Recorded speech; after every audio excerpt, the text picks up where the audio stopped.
15 novembre 1936, une jeune femme de 33 ans, Suzanne Garola, est retrouvée sans vie, ligotée sur le siège de son compartiment dans le train rapide 759 reliant Strasbourg à Vintimille. Dans son sac à main, on ne retrouve ni ses papiers, ni l'argent liquide qu'elle avait sur elle. Mais hormis ces détails, aucun indice ne donne aux enquêteurs une idée de ce qu'il a bien pu lui arriver. A priori, il s'agit d'un crime crapuleux, comme il a pu en exister beaucoup à cette époque. Un rôdeur surprend la victime dans son sommeil, puis la dépouille et disparaît à la prochaine gare. Sauf que Suzanne a encore sur elle ses bijoux de valeur et ses bagages n'ont pas été fouillés. Étrange pour des pilleurs qui en plus ont pris soin d'anesthésier leur victime avec un narcotique puissant. Alors, les enquêteurs se lancent sur une toute autre piste. Je suis Camille Debreuil et je vous raconte aujourd'hui les crimes oubliés du Rapide 759.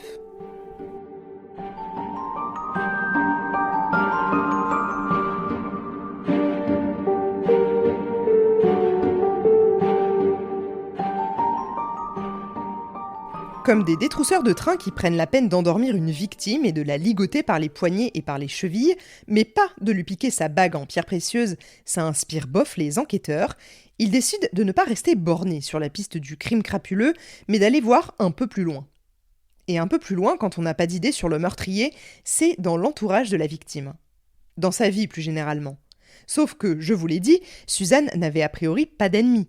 C'était une petite bourgeoise sans vraiment d'histoire, gérante à succès de sa succursale de confiserie à Cannes, maman modèle et très appréciée de ses proches.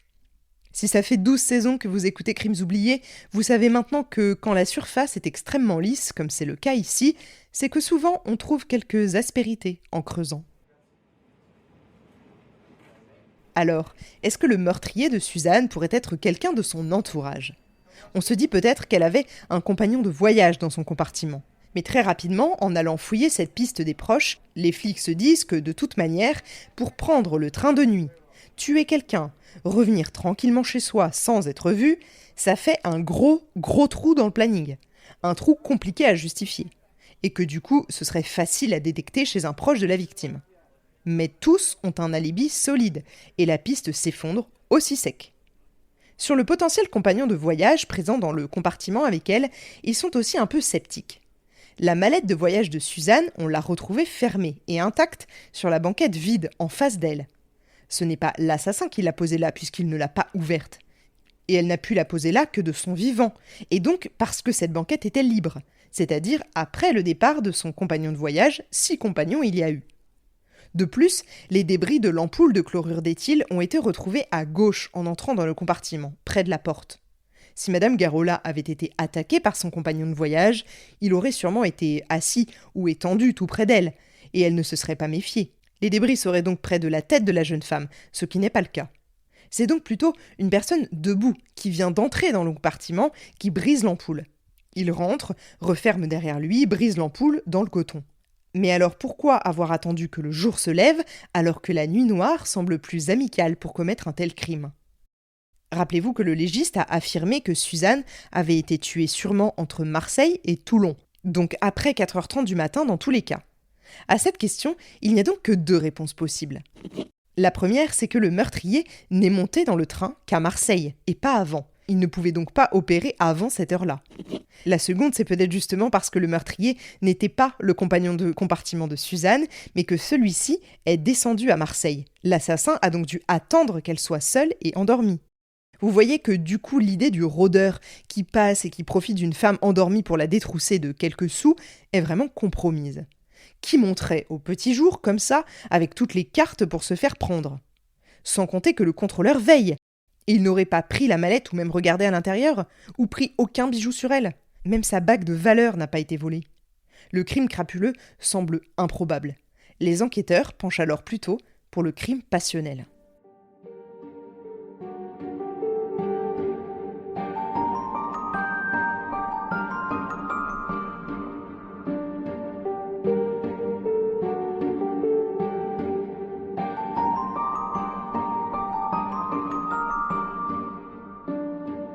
Bon, je ne vous refais peut-être pas le laïus sur le crime passionnel.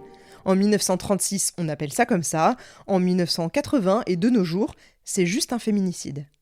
Mais dans tous les cas, le schéma reste le même. Il s'agirait d'un homme souvent éconduit qui, par frustration, vexation ou pulsion, s'en prend à une femme. Mais dans le cas de Suzanne Garola, la piste est rapidement abandonnée, et ce pour 2 raisons. Déjà, avec les premières conclusions d'autopsie, on se rend compte que l'intention n'était peut-être pas de la tuer, mais simplement de l'endormir pour qu'elle n'oppose pas de résistance. La deuxième raison de cet abandon, c'est la fameuse lettre anonyme dont je vous ai parlé à la fin du premier épisode, car elle va ouvrir une piste à laquelle les policiers n'ont pas pensé une seconde. Et pour cause, vous allez voir que c'est sacrément tordu. Cette lettre anonyme est envoyée le 19 novembre 1936, 4 jours après le drame, à l'ami de Suzanne Garola, M. Alardi, vous savez, l'homme qu'elle fréquentait depuis plusieurs années. Pourquoi à lui et pas aux enquêteurs, ça reste encore un mystère. Il n'y a évidemment pas de signature, mais on se rend compte rapidement que c'est l'écriture d'une femme. Voici ce que dit la lettre. Le 21 juillet dernier, j'étais dans le train Vintimille-Strasbourg, le même train dans lequel a été tuée Madame Garola, mais moi, j'allais dans l'autre sens, de Marseille vers Lyon. J'étais seule dans mon compartiment. Tout à coup, un contrôleur est rentré, m'a tenu des propos étranges, puis m'a demandé de montrer mes jambes. Il avait un visage si tourmenté, si effrayant, que je n'ai pas osé crier, ni essayer de m'enfuir. Alors, il a défait ses vêtements et s'est livré devant moi, sans d'ailleurs me toucher, à un manège obscène. Quand il a eu fini, il est parti sans plus dire un mot. Je n'ai pas osé porter plainte, par peur du scandale et d'être un peu ridicule. Mais en lisant le récit du crime, j'ai pensé que ce qui m'est arrivé pouvait avoir un rapport avec ce qui avait pu arriver à Madame Garola. Perso, je l'avais pas vu venir, celle-là. Alors qu'est-ce qu'on fait ? Eh bien, on cherche le contrôleur qui était ce jour-là, du 21 juillet 1936, en service, dans ce train précisément, le Rapide 759. Je pense que vous me sentez venir, mais le contrôleur ce jour-là, c'était Marius Vérac, le même homme qui a découvert le corps sans vie de Suzanne et qui l'a signalé. Ah bah là, le sang des enquêteurs ne fait qu'un tour et leur cerveau aligne tous les éléments. Ce serait donc lui, le contrôleur Vérac, qui tue une jeune et jolie inconnue sur son lieu de travail. Cette lettre entre les mains, les suppositions vont d'abord bon train. J'espère que vous avez noté mon jeu de mots subtil. Comme ce n'est a priori pas un crime passionnel, on penche plutôt pour un pervers un peu sadique. On le sait, l'attirance d'une femme endormie peut être considérable chez les névrosés en tout genre. La vision de la femme réduite à l'impuissance, ligotée, est encore plus forte. On note aussi dans les indices sur place la chaîne, vieil accessoire de torture, et un des objets fétiches les plus appréciés chez les sadiques et les pervers. Et rappelez-vous que le corps a été retrouvé jupe relevée jusqu'au-dessus des genoux, découvrant une partie des jambes. Ça colle avec la lettre anonyme tout ça. Chez les flics, c'est un peu le eureka, on se dit qu'il l'a sûrement violée, ou au moins a touché. Mais le médecin affirme qu'elle n'a subi aucune violence sexuelle. Seulement, il termine en expliquant que beaucoup d'hommes dits sadiques et de pervers ne vont pas jusqu'à l'acte lui-même sur la victime. Ils puisent en fait leur plaisir dans une émotion toute personnelle. Un peu psychologue et profiler sur les bords, notre médecin légiste dans cette affaire. Avant de coffrer le gars, qui apparaît d'un coup comme le coupable parfait d'un crime qui s'enlisait jusqu'au cou, on prend quand même soin d'interroger des témoins et des gens qui ont pu peut-être croiser Vérac cette nuit-là. Et il y a un témoignage en particulier qui retient l'attention des enquêteurs. C'est celui de l'employé chargé de récupérer les oreillers et les couvertures loués aux voyageurs. Il se trouve qu'il n'a pas récupéré l'oreiller et la couverture de la victime parce qu'il ne les a pas vus. Et s'il ne les a pas vus, c'est parce que le compartiment de Suzanne était fermé à clé. Et cet homme en est sûr car quand il passe dans les wagons, il essaye d'ouvrir automatiquement toutes les portes des compartiments. Et celle-ci ne s'est pas ouverte. Les policiers arrivent donc à une conclusion incroyable. Le compartiment de Madame Garola a été fermé par l'assassin lorsqu'il l'a quitté après son crime et a priori, seuls les contrôleurs possèdent le passe-partout nécessaire pour faire une telle chose. Durant leurs nombreuses discussions, les policiers ne trouvent rien pour innocenter le contrôleur. Ils se disent que pendant des années, il a dû nourrir le fantasme de belles voyageuses endormies et qu'il aura depuis quelque temps mis son fantasme à exécution, nourrissant son désir refoulé. Les femmes seules qu'il a attaquées n'ont rien dit pour éviter le scandale. Le 15 novembre, il a dû entrer dans le compartiment de Suzanne. Elle dort, il lui applique l'anesthésique, il la ligote, fait sa petite affaire devant cette vision qu'il aime, et au moment de la délivrer, il s'aperçoit qu'il a serré trop fort et qu'elle agonise. Il s'affole alors, simule un vol en piquant l'argent dans son sac à main, sort et ferme à clé le compartiment. Quasiment au terminus, il rouvre le compartiment et donne l'alerte. C'est un plan parfait, non ?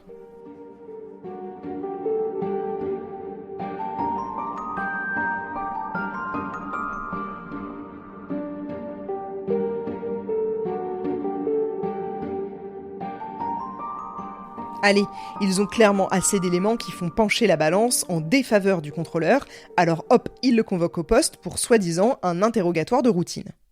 Vérac est un homme de 35 ans, complètement imberbe, au visage blafard. Surveillant de la compagnie PLM, c'est un fonctionnaire ponctuel et très correct. Il a été nommé contrôleur il y a 3 ans.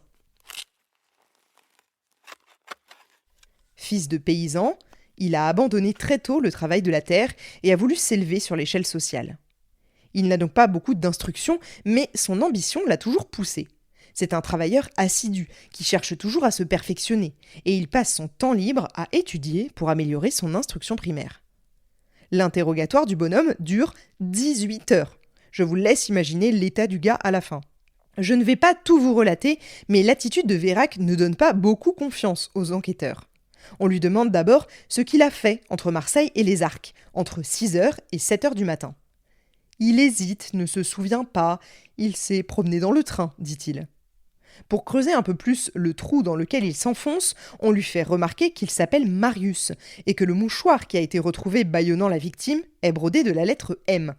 Curieux hasard. Mais le contrôleur répond qu'il ne possède aucun mouchoir semblable.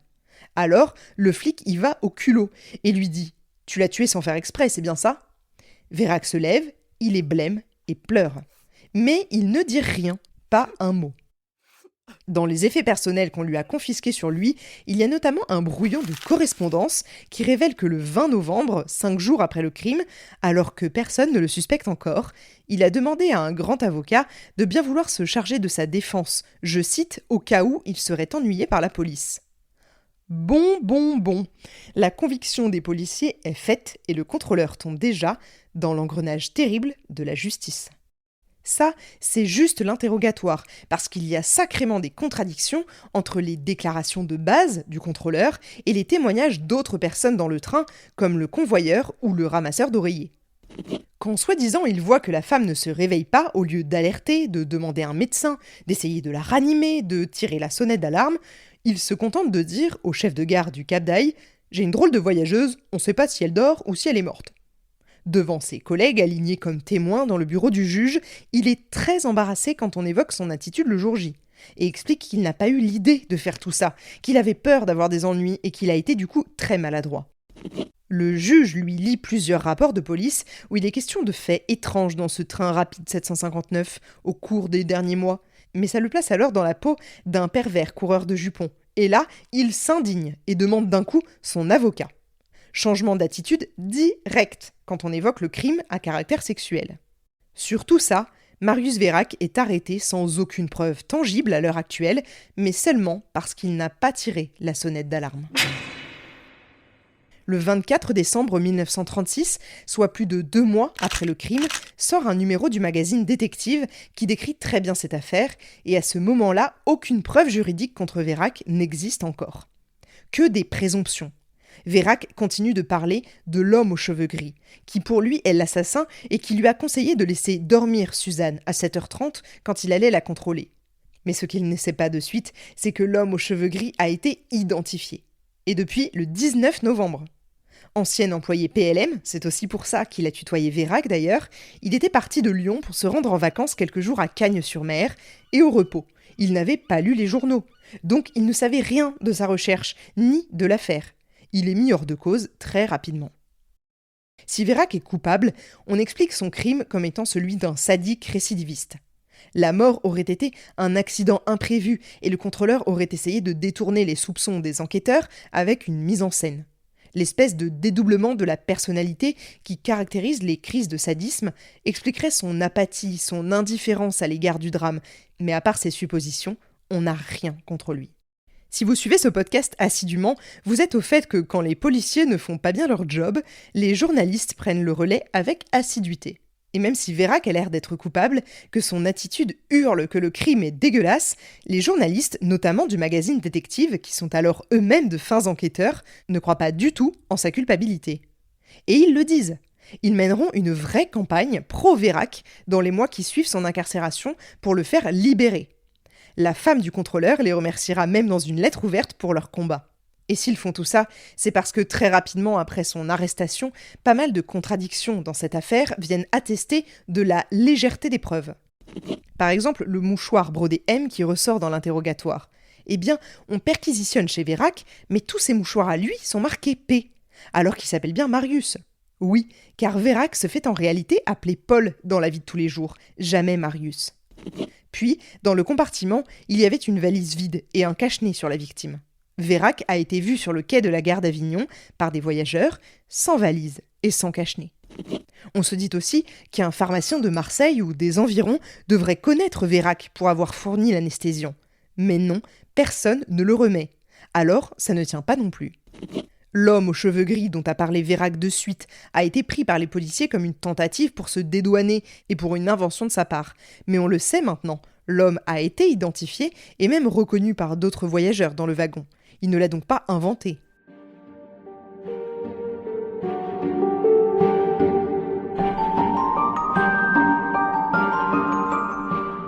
Finalement, il y a une femme qui n'a pas encore parlé alors qu'elle était très, très proche de Suzanne Garola. C'est sa collègue, première vendeuse et son amie intime, Mademoiselle Manico. Jusqu'en décembre, elle ne veut pas révéler d'informations intimes de la vie de son amie, peut-être pour ne pas salir sa mémoire. Et pourtant, c'est son témoignage qui va relancer l'enquête, alors que le crime crapuleux a déjà été évincé, le crime passionnel aussi, et que le crime sexuel et le pauvre coupable qu'ils ont sous la main s'échappent aussi. Mademoiselle Manico va dresser un portrait de Suzanne Garola tel qu'on ne la connaît pas encore. C'est l'autre côté de la pièce qu'elle donne à voir, et c'est ce que je vous raconterai dans le 3e et dernier épisode de cette saison 12 de Crimes oubliés, consacré à l'affaire Suzanne Garola.